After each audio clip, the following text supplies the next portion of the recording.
Good morning every one. எல்லாரும் நல்லா இருக்கீங்கன்னு நம்புறேன். ஆக்சுவலாக இந்த வீடியோ வந்து ஒரு அவேர்னஸ் வீடியோ. எதை பார்த்தா அவேர்னஸ் அப்படின்னு சொல்லி பார்த்தோம்னா, இப்போ உள்ள காலகட்டத்தில் நம்ம எல்லாருமே கூகுள் சர்ச் யூஸ் பண்ணுறது ஒரு ரொம்ப காமனான ஒரு விஷயம் ஆயிடுச்சு. அதில் எந்த விதமான சந்தேகமே இல்லை. எந்த ஒரு சின்ன தேவையாக இருந்தால் கூட நம்ம கூகுள் சர்ச்சில் தான் பண்ணுறோம். ஆனால் அதே கூகுள் சர்ச் மெடிக்கல் ஃபீல்டில் வரும்போது எந்த அளவுக்கு ஒரு நெகட்டிவ் இம்பாக்ட் ஏற்படுத்துது அப்படிங்கிறத பற்றின ஒரு விழிப்புணர்வுக்காக தான் இந்த வீடியோ பதிவிடுறேன். ஸோ இப்போ ஒருத்தருக்கு ஒரு ப்ராப்ளம் இருக்கு அப்படின்னு சொன்னா, ஒரு சிம்டம்ஸ் அவருக்குள்ள ஒரு மாற்றத்தை அவர் ஃபீல் பண்றாரு அப்படின்னு சொன்னா, அந்த மாற்றத்தை உடனே போய் கூகுள் சர்ச்ல சர்ச் பண்ணக்கூடிய பழக்கம் தான் இப்போ இருக்குது. ஆனா அந்த பழக்கம் எந்த விதமான பாதிப்புகளை ஏற்படுத்தும் அப்படின்னு சொன்னா, அந்த கூகுள் சர்ச்ல அவர் போடக்கூடியது அவருடைய கரண்ட் சிம்டம்ஸை பத்தி மட்டும்தான். ஆனால் கூகுள் சர்ச்சுக்கு அவருடைய பாஸ்ட் மெடிக்கல் ஹெல்த் கண்டிஷன் தெரியாது, அவருடைய பாடி கண்டிஷன் தெரியாது. இந்த மாதிரி எதுவுமே தெரியாம அவரை பிசிக்கலா அனலைஸ் பண்ணாம நீங்க என்ன வார்த்தைகளை யூஸ் பண்ணி கூகுள்ல சர்ச் பண்றீங்களோ அதுக்குண்டான ஒரு ஜெனரலைஸ்ட் பதில மட்டும்தான் கூகுள் சர்ச் கொடுக்கும்.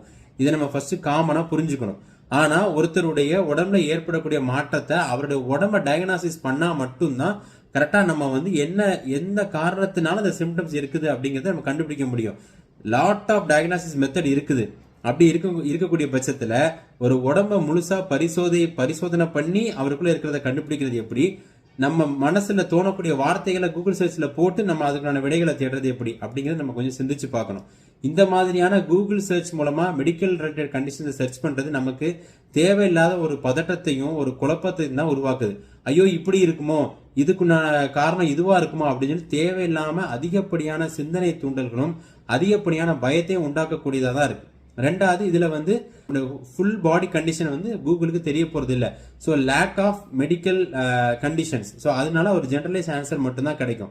மூணாவது, அன்னெசரி காஸ்ட். நிறைய பேர் இப்போ என்ன பண்ணாங்கன்னா செல்ஃப் ட்ரீட்மெண்ட் எடுத்துக்கிறாங்க. இப்போ அவங்களுக்கு ஒரு சிம்டம்ஸ் இருக்கு அப்படின்னு சொன்னா உடனே அவங்களே போய் ஒரு சிடி எடுத்துக்கிறது, அவங்களே போய் ஒரு எம்ஆர்ஐ எடுத்துக்கிறது. ஆக்சுவலா அது அன்னெசரியா இருக்கும்.